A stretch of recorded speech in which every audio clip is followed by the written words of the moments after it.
Each year, Microsoft Research hosts hundreds of influential speakers from around the world, including leading scientists, renowned experts in technology, book authors, and leading academics, and makes videos of these lectures freely available.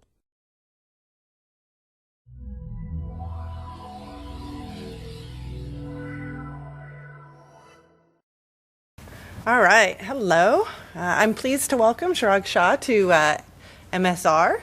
He's a faculty member at Rutgers, and he said he just completed his first year on Sunday, which is pretty exciting. Prior to that, he was a student of Gary Marchianini's at the University of North Carolina, and he's going to talk about a lot of the interesting work he's been doing in collaborative information seeking. Thank you, Jamie. It's nice to be here, especially seeing some familiar faces, and especially having Sue DeMay, who's also on my dissertation committee. She actually, last time I was talking, it was my dissertation defense that she was attending at UNC. So this will be interesting. At least I get to tell her now what new things I've been doing. So what I'll be talking today would mostly be the stuff that I've been doing in this past year at Rutgers. So the goal of today's talk is basically for me to do practice talk for SIG-IR. And I'll try to kind of do a little bit of background in this collaborative information seeking and really push on the issue of how do we make the whole greater than the sum of all. Because one of the kind of selling points for people working in collaboration, because we are trying to achieve something that's not simply just the summation of our individual contributions, but it's for something that creates more than that. So just to kind of give you a background on collaboration, and I won't go too much into detail, we found the reasons why people work in collaboration. So we've done interviews, other studies asking people what are the situations, motivations for them to work in collaboration. These are the three themes that we often find. Sometimes it's just a requirement. You have to work together because that's the setup. That's somebody has asked you to, or that's culture there, right? Often we work in collaboration because it allows us to divide and conquer. So imagine lifting a heavy piece of furniture. You just get together so that you can divide up the work. It's not that one person is expert in doing that. It's just that you want to have the division of labor, right? And more interesting case is when we collaborate, when we have a different set of skills. We bring it together.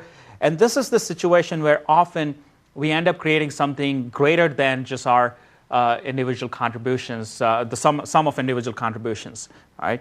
So imagine co-authorship where one person is expert in data analysis, one person is better at writing, one person is better at presentation. Whatever the skills may be, you bring them together, and that allows you to achieve something greater. More on the background there, and I'm going to present here some names, which I'm almost embarrassed because I may miss out, of course, several important names, but I'm going to just try here. At least some of the people that I've been reading and I've been studying their works.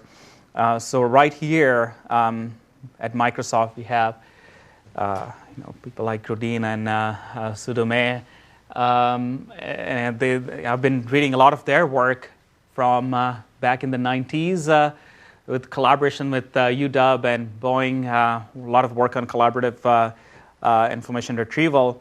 Rodin's work on groupware systems and so on.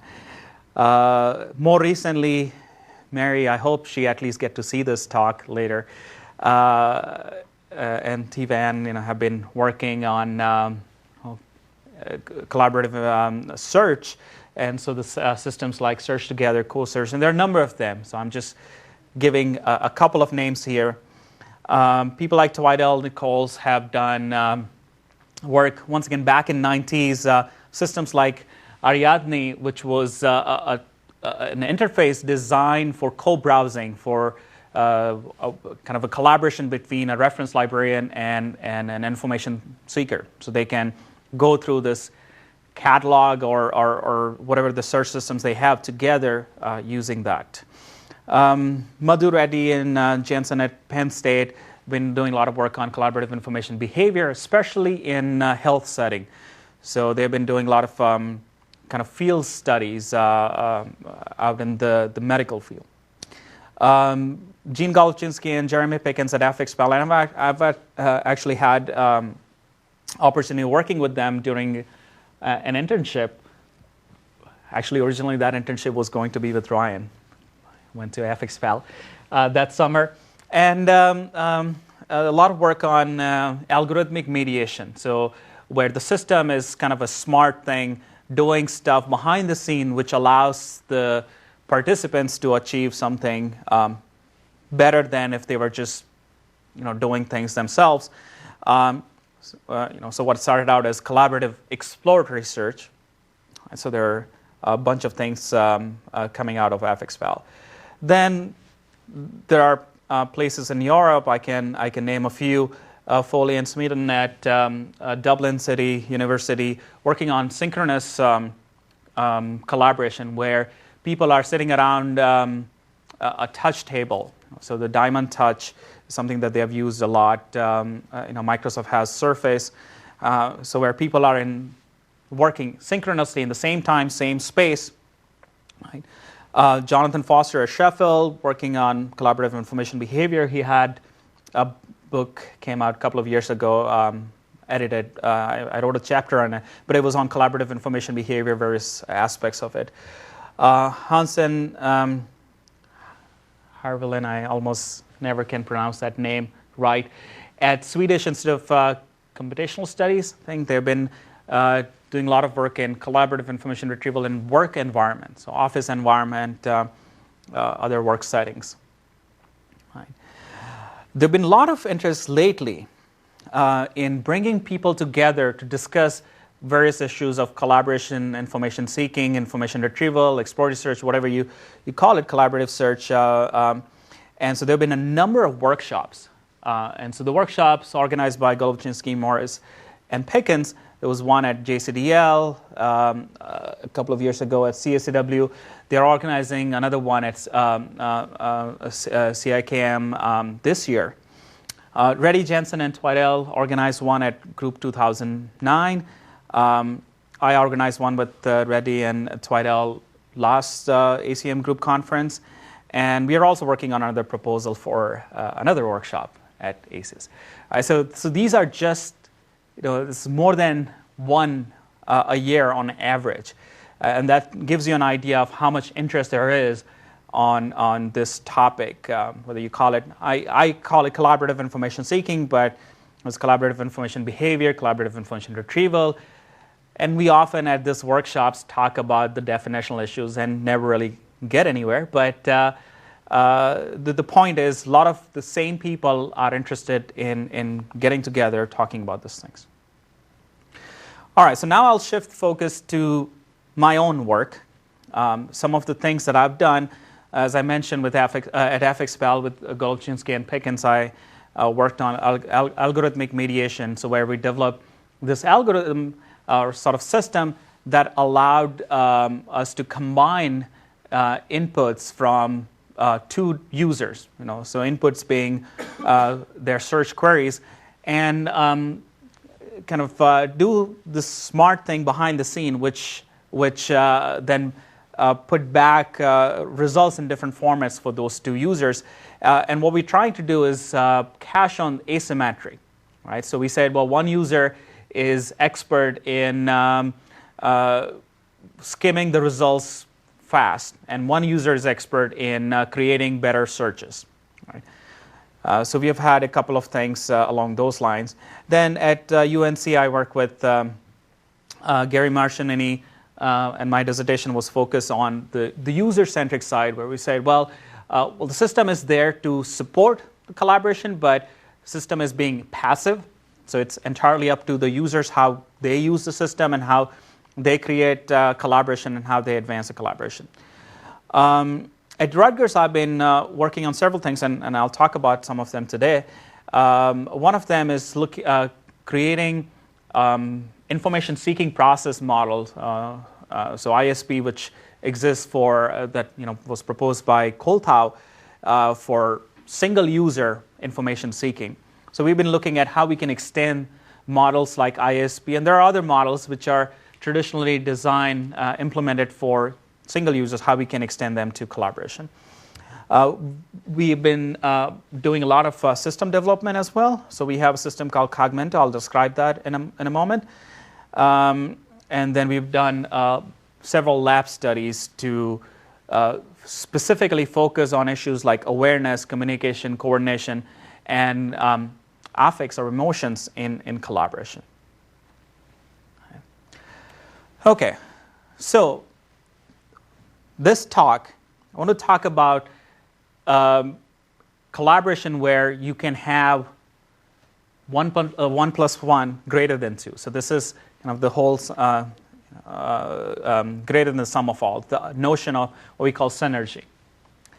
So what we've done to try this or test this is a user-driven lab study. So where we had people coming to the lab, gave them a system that allowed them to connect and work together in collaboration, and compared it against times when people did not work in collaboration, right? And so a simple thing to do is when two people are working completely independently and you just take their outcome and combine it versus two people actually working in collaboration. Right? So see if those who are really working in collaboration could do better than two people independently working and combining their products. We've looked at mostly synchronous collaboration, which means people are working at the same time, but they're working in different space setup.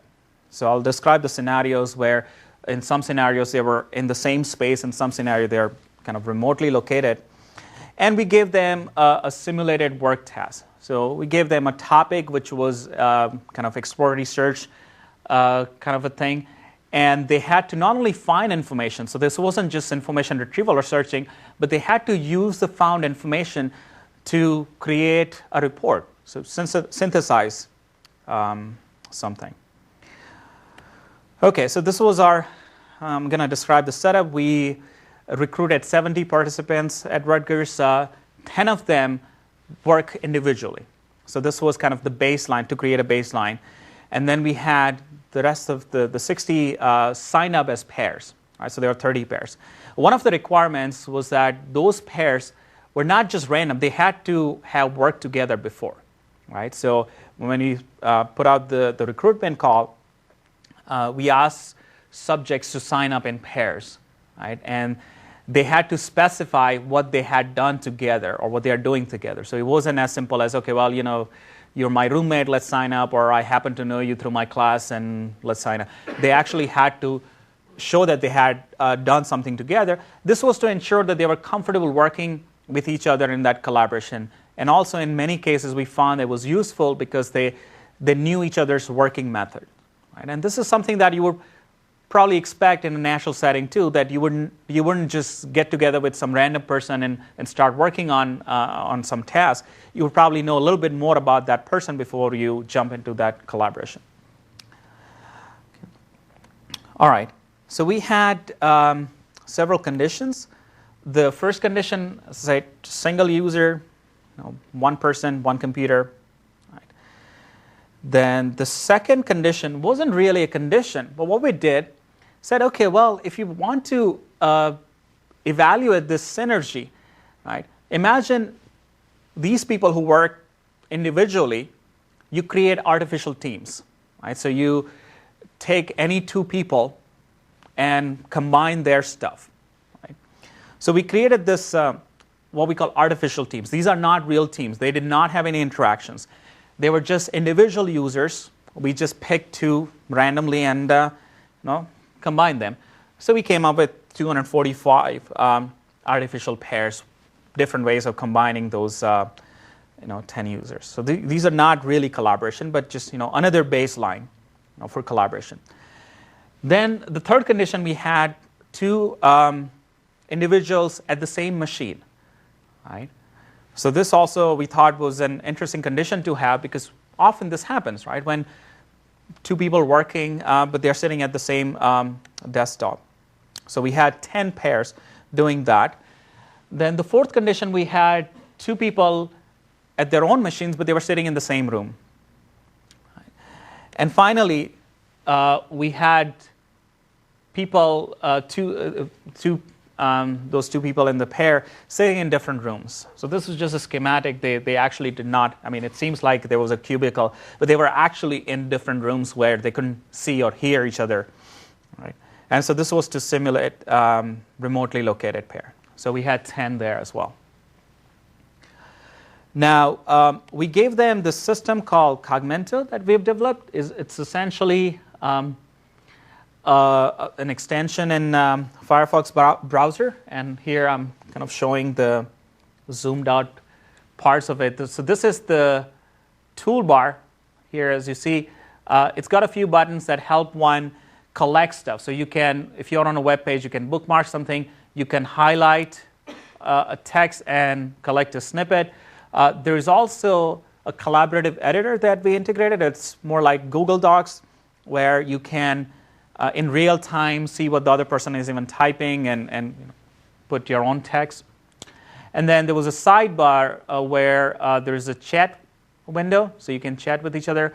And then there's another kind of a panel here, which would show you the snippets that you've collected, the bookmarks, and even the search history. So in real time, you can see not only what you're doing, but what the other person is doing, and have that as your record. And this is all happening within browsers. So there's no switching back and forth between different softwares or interfaces.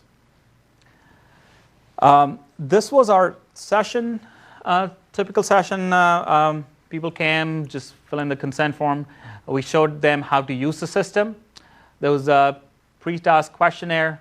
Then they looked at the task description, worked on the task for about 30 minutes, and then there was post-task questionnaire, and then there was also an end-of-session questionnaire and a brief interview.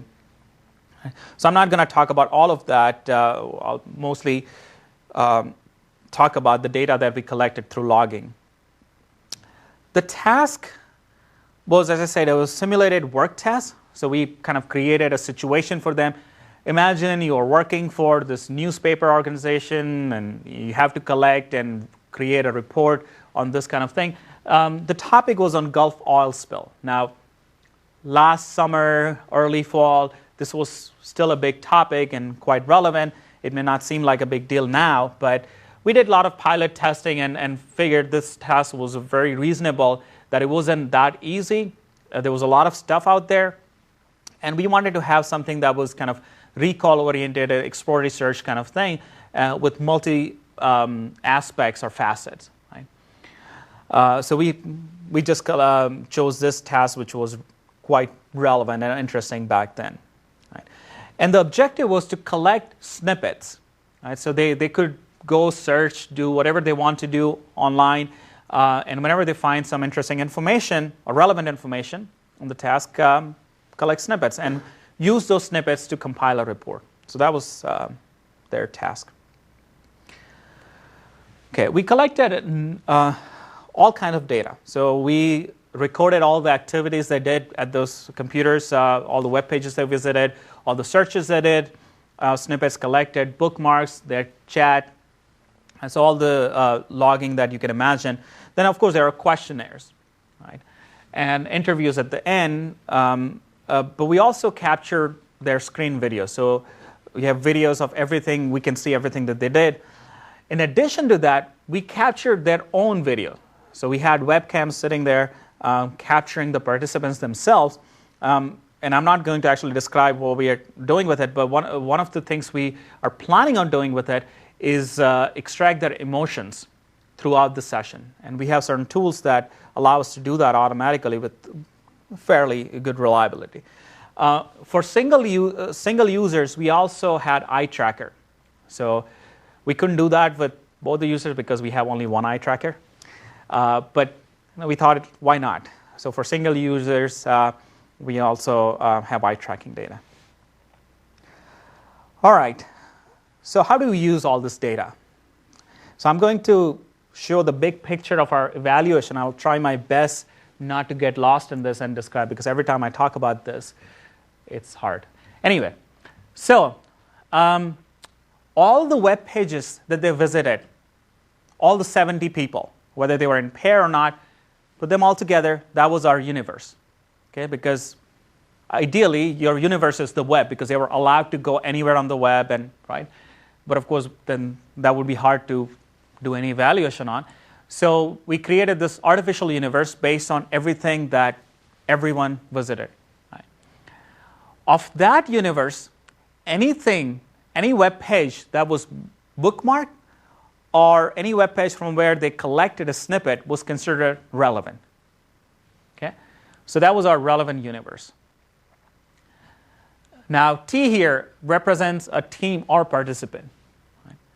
So coverage of a team or a participant is essentially the web pages they visited, right?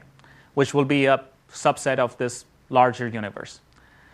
And then relevant coverage are the pages that that team visited or single participant visited and marked as relevant. So either by bookmarking it or collecting information from that web page. So you put this together, the coverage and relevant coverage, get your position, right? And you look at the whole relevant universe and a relevant coverage of a team, you get recall. And you put recall and precision, of course, you get F measure. So that's this part. From coverage, we also looked at what part is unique to that team, right? In other words, the part that they looked at that nobody else did. And that's the unique coverage. And we really wanted to explore this because we wanted to find out what is it that's unique about this team? What is it that they're finding that nobody else could? Right? That's something interesting. Right? And of course, part of that is also the relevant subset. Right? So this is the stuff that they saw nobody else did, and this is the stuff that they saw nobody else did and also was relevant. Then another thing we looked at is something called useful web pages. So this is, I think Ryan, you had this, some other places also use, where if you spend 30 seconds or more on a web page, that's deemed to be useful. Right? So using that criteria, we created a set of web pages from the coverage for a team that was the useful web pages. And then just the unique useful web pages. Right? So because people can visit the same web pages again. And one more thing we kind of define is called likelihood of discovery. So we said, well, of all the things that you visit, how easy it was to find that web page. Because often, if you're given this Gulf oil spill topic, and you just run Gulf oil spill as a query, and you get this top 10 results, and you get to a Wikipedia page or bp.com page or those kind of, that was fairly easy. But if you can get to some pages that were not on the first page of your search results, or pages that are not easily discovered by doing the searches, we would like to know about it. So we looked at what is the likelihood of discovering a given page. Right? So this was mostly, this was kind of more of the information retrieval criteria. We also looked at query diversity. So if you're working in a team, right, and you both are executing searches, how different are they? Right? Because you would ideally want to have them different, because you're working in a team, you have limited time. What's the point repeating each other's efforts? Right? So you want to try as diverse queries as possible so you can get to as diverse information as possible. And then one of the a questionnaire we had was also to measure cognitive load, because we are interested in understanding if there is additional load for people who are working in collaboration, because this is one of the things with collaboration, there's a cost, right? So you can't, even if you get some benefits, what if you have to sacrifice something? So here we just, using NASA's TLX, and we actually use a simplified version of it, so it just had 6 or 7 questions that asked them about the difficulty or cognitive difficulty, basically. Another way to represent this whole coverage here right? So these are actually 4 conditions I'm putting here: C2, C3, C4, and C5. C1 was the individual working, right? So that's kind of not represented here. But this whole thing is the coverage universe. Here, let me show you C5. So this is the box of C5 coverage, and this is the box of C4 coverage. There is overlap, right? And then there is this unique part that only C4, people in C4 cover. This is the unique part. This is a unique coverage that only those in C5 cover, right? And then there is all kind of overlap. Right? And by the way, this is actually drawn to scale. So this itself actually serves as our comparison or evaluation. But I'll give you the actual results, what happened. So once again, just for the reference, these are the 5 conditions we had. C1 is a single user, C2 artificial team, just combining single users in different ways in pairs. C3 is 2 people sitting at the same computer, C4, 2 people in the same room but different computers, and C5, 2 people in separate rooms. Now, there are all kind of comparisons, but here I'm going to focus on our baseline, which is this. I'm not going to use C1 as our baseline because it's kind of not fair. It's only single user. So I'm going to use C2 as the baseline and the C3, C4, C5 as kind of the real collaboration conditions. So we found that those who were sitting in different rooms were able to cover more than just creating artificial teams, which is kind of a good news because that means that they were able to cover stuff that wasn't just a combination. You couldn't get to it by just putting 2 people randomly together, right? We also found people who are in real.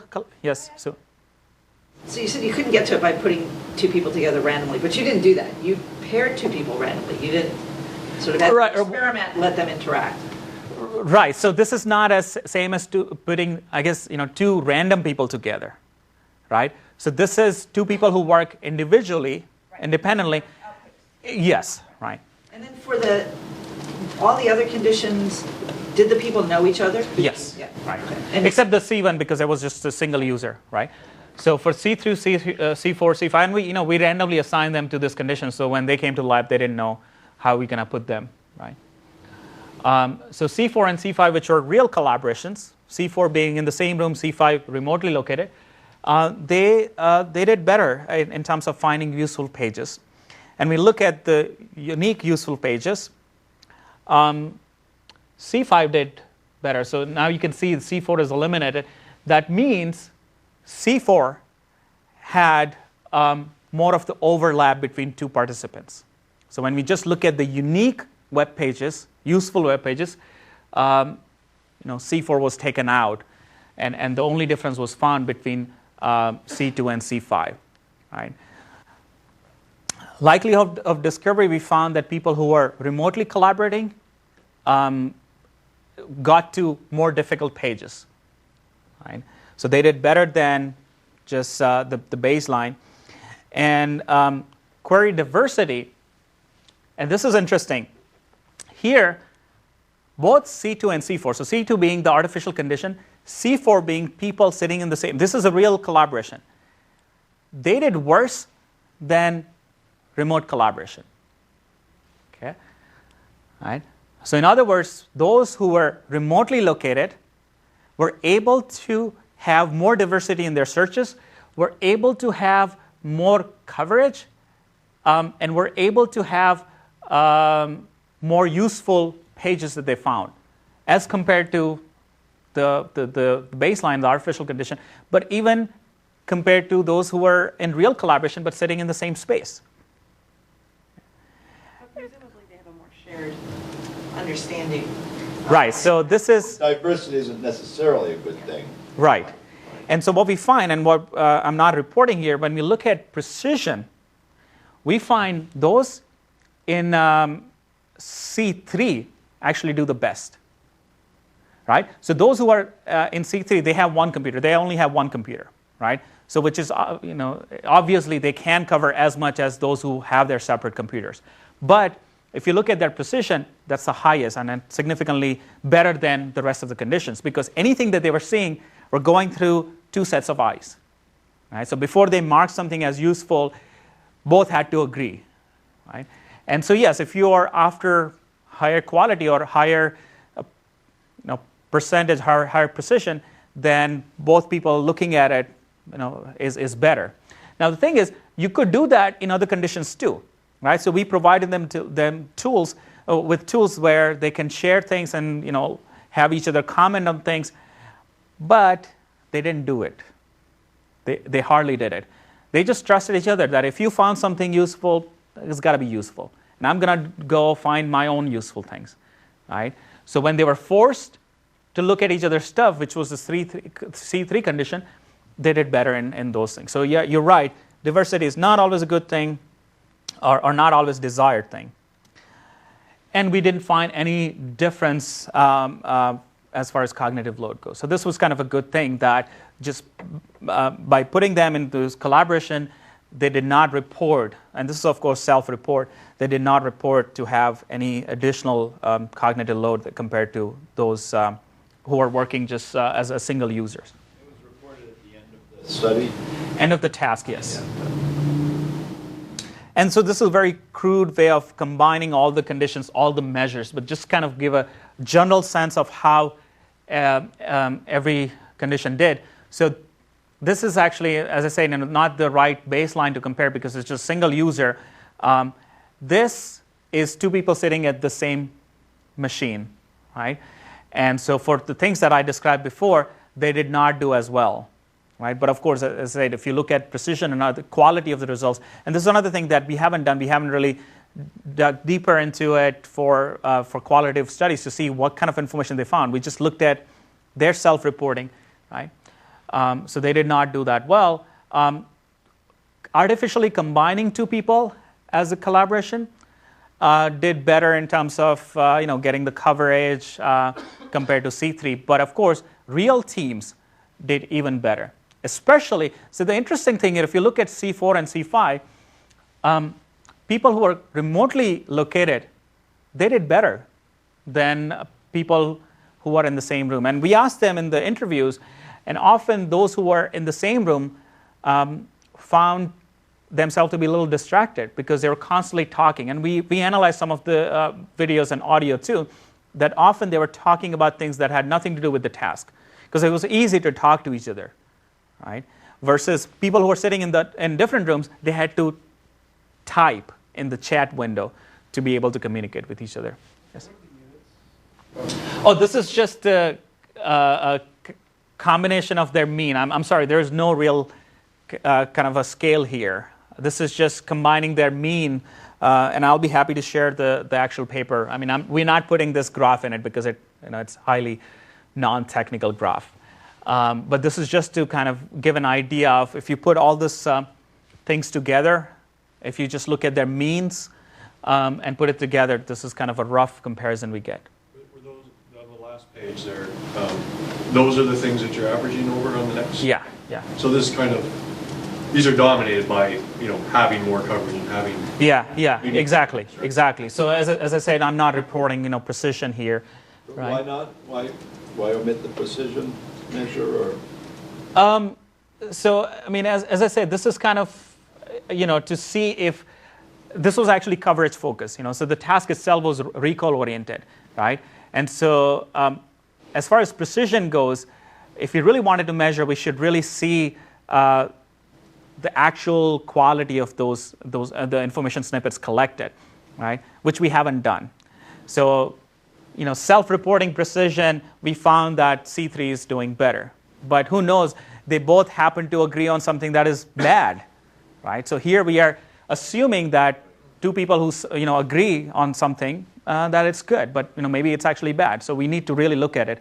So coverage was easier that way, that if you just look at things that they covered, whether it's good or bad, then you can easily compare. So this was coverage and recall oriented. So one thing that it might be interesting to do in a study like this would be to get a sense afterwards of their subjective evaluation of the experience, because the precision might indicate that they liked doing it this way more. And if that's the case, then even if you can show that you get better results from some other approach, if they don't like it as much, people might not be, that if they like it more, then you might have to educate them to the fact that these other, this creates another, once you move into the real world setting, it will create another, a force, that either it might push them to the less efficient way of working, even if it is less efficient, or you might want to counter, their feeling that this was, more precise or more effective by educating them to the fact that it isn't. So, right, it's just another measure that you could consider. Right, and by no means we are saying that one setup is better than the other, because it depends, right? So there are times when, and so actually, if I talk about, so what does this all mean? So the two slides back, the ones that you didn't mention, should I just assume that they aren't statistically significant? No, they are actually. I'm not mentioning, for instance, comparison between C1 and C3 and so on. I'm just. But like for the very first one, is C2 less than C4, for instance? No, it's not. So anything related to C2 is mentioned here, but I've omitted C1 and C3. Yeah. So I'm using C2 as a baseline here. So what we found, this is kind of some of the lessons. So if you have a non-dividable task, so a lot of this depends on the nature of the task. We happen to have a task which you can easily divide, and this is what everybody did, whether they were working, actually not at the same computer because they couldn't divide, right? But they were working in the same space or different space. They divided up, saying, okay, well, you cover this aspects of the task, I do this, right? But if it is non-dividable, brainstorming, all right, you need to be working together. You can't easily independently do your thinking and then say, okay, well, let's combine it, right? So we had a dividable task in which people really appreciated having independence, right? And that's why those who were in the C5 condition did better, because they could have that independence. They could still talk to each other. They had chat, but they only used that when it was required, when it was needed, and they really needed each other's feedback. Whereas people who were sitting in the same machine or in the same room, they just chatted. Because these people knew each other, right? So they were not just two random people who had nothing in common. And so the independence was achieved better in the C5 condition, and that was because this was a dividable task. So it was a good thing to have independence. So you can imagine times when you don't want to have independence, right? And so in those situations, we'll probably have C3 or C4 doing better than those who are remotely located. Okay. All right, so I'll quickly go through some of the things that I'm just kind of summary of things that we are doing now. So we're looking at the communication effects. So some of the conditions that I did not describe here. We also had remotely located teams with audio communication and video communication. Right? So we are exploring the effect of communication channels on people who are remotely collaborating. So is text chat good enough, or audio helps? Video, so far we have seen people reporting being distracted with it. So we may find that text chat is a better way, and people don't want to use video chat, at least with this kind of test. We don't know. We are exploring that. As I said, we are also looking at the affective dimension. So we have recorded their facial expression. We have recorded their faces. We are extracting their expressions now. We have 2 or 3 different tools to do that automatically, and then we want to associate them with actual physical actions, right? To see if there's a relationship there. And one of the things with that we want to explore is what we call groups affective relevance, right? So when you find something relevant, what is the emotion associated with that, right? You're surprised, you're excited, you're happy, you're neutral, you're sad, whatever it is, right? Because once again, those kind of things are studied in individual, the single user setups, not so much in collaboration. We are also looking at coordination, the cost of coordination, because often coordination, which is an essential part of collaboration, is considered kind of unnecessary expense. Because often, imagine collaborative projects that we work on, often we just end up spending a lot of time just coordinating things, whether it's a meeting or deadlines or whatever you have.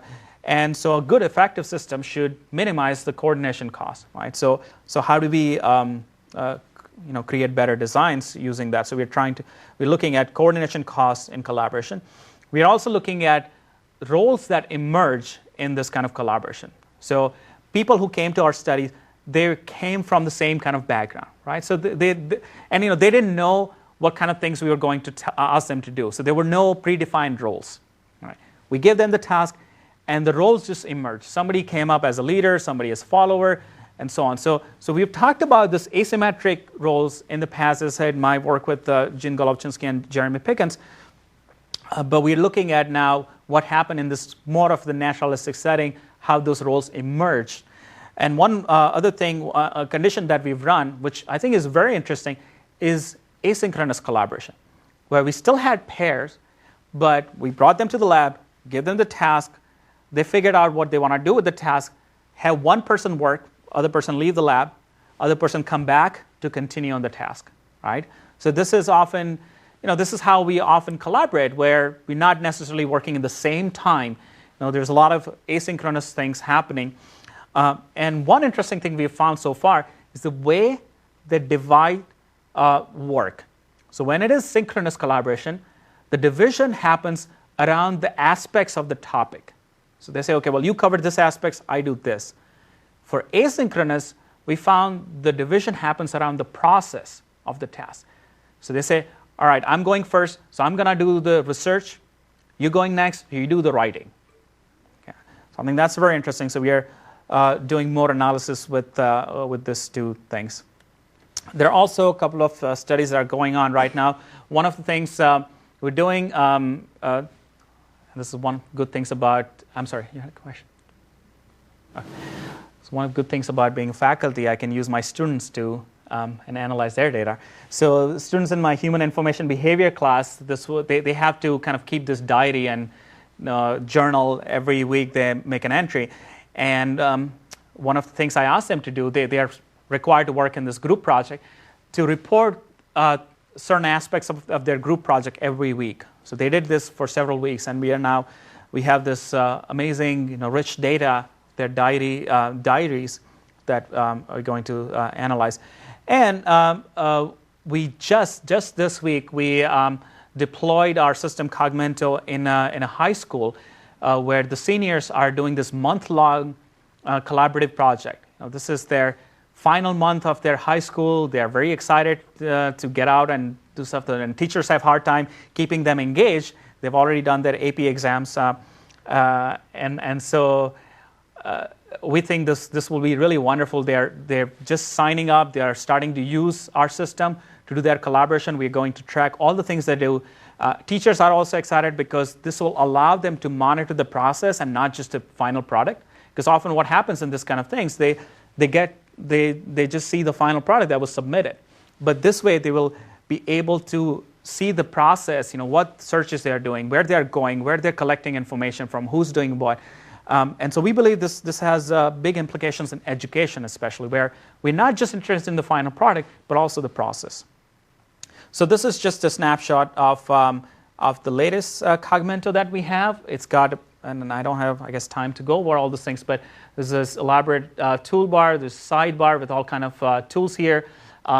There's also a collaborative space where you can see all your collaborators. You can have, because all of us work on multiple projects, we have multiple collaborators, so it allows you to easily switch between them. You have a workspace with the shared editor and so on.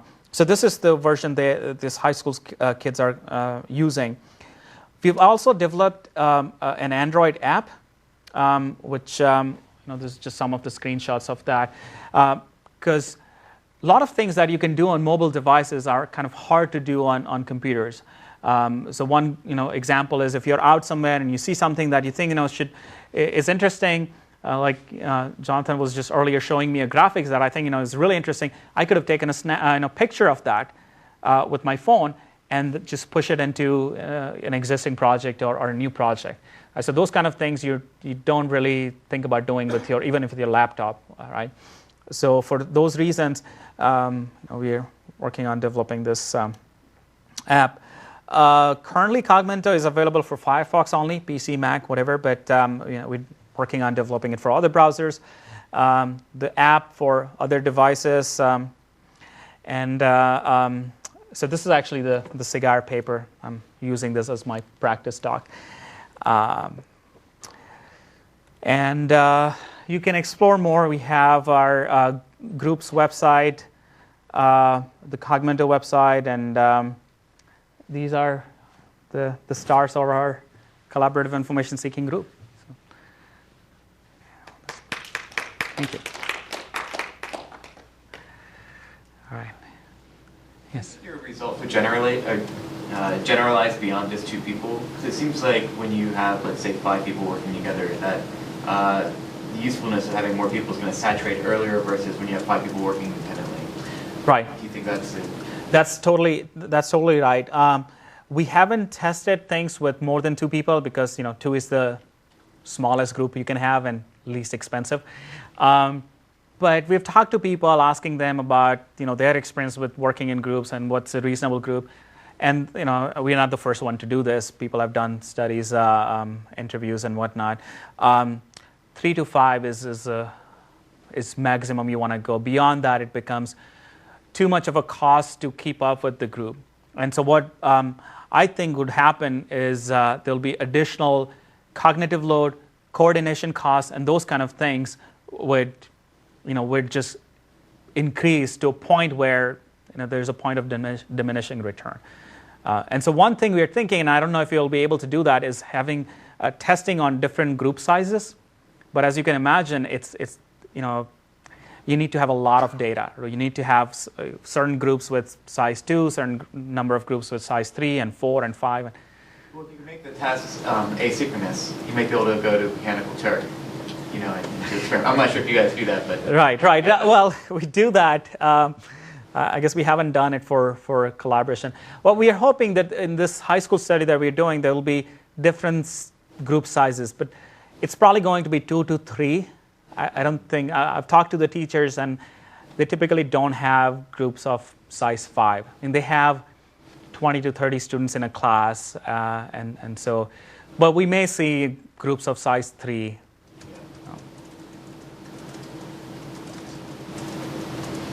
So this is really interesting. But in a lot of, I've read some of your papers, is that in a lot of these type lab studies, right, we're giving a very sort of constrained task, right? Even though we try to make it, naturalistic, in the end it's kind of artificial because, there's requirements for, when you're going to do it, and, right. Even the SAC tools I'm going to use. So I'm wondering if you've given any thought to, using these tools in more naturalistic setting. What are the requirements for the tools in a more natural, like in the real world kind of setting?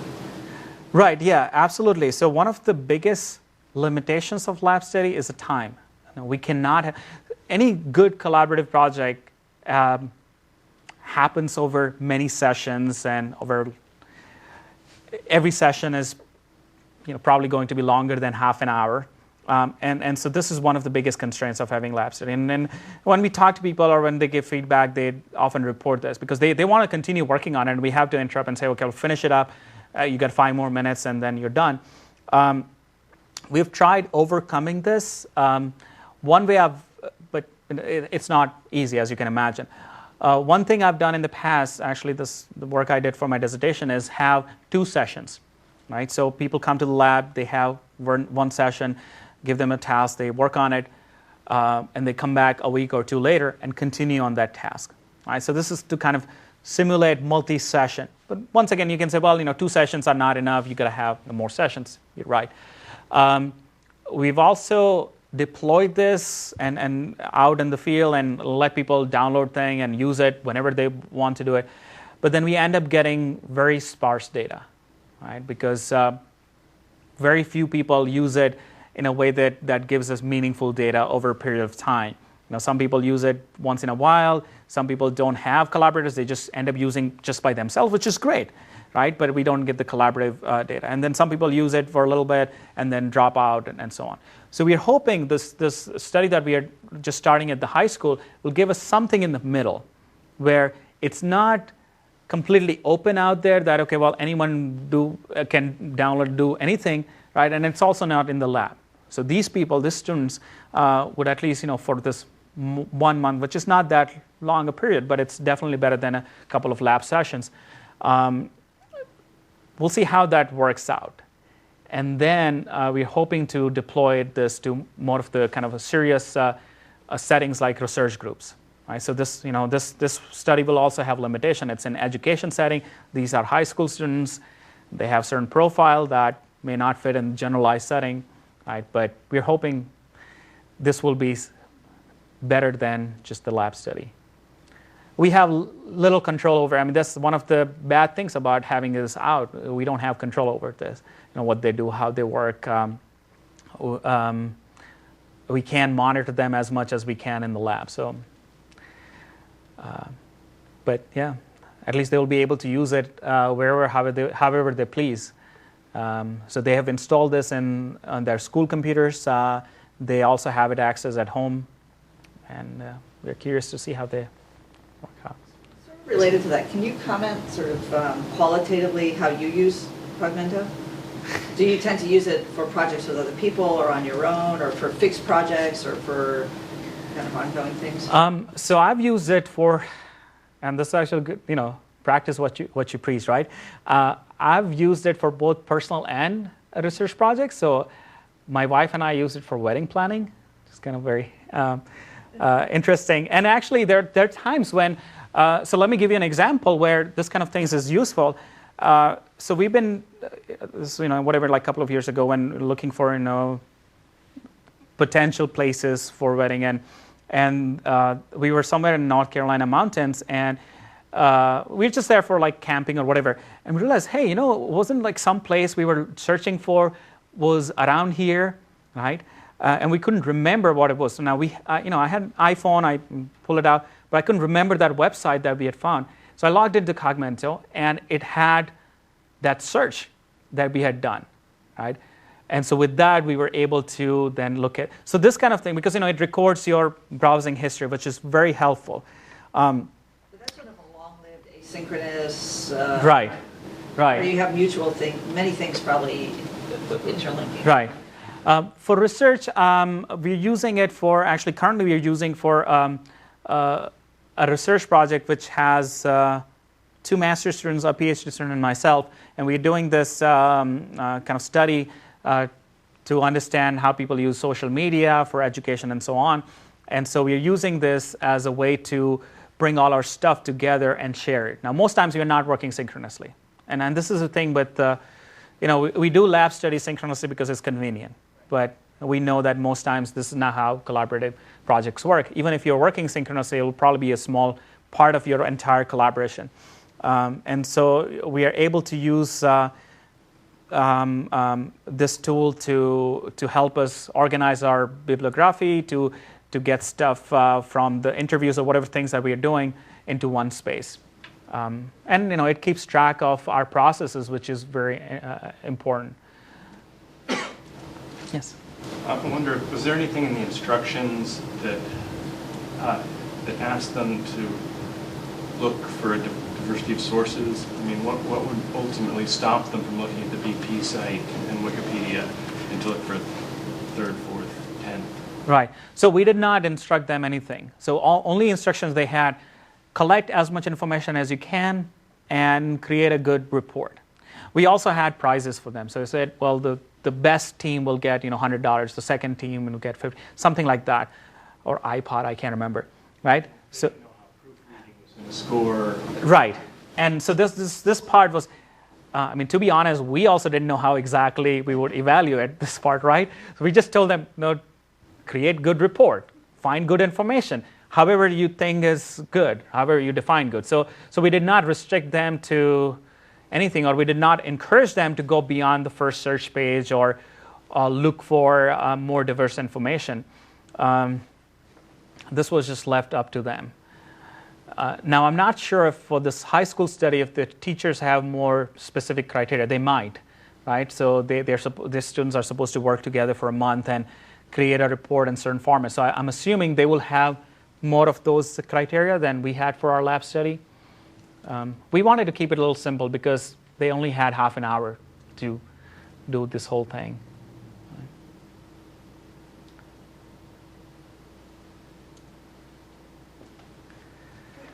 All right, thank you.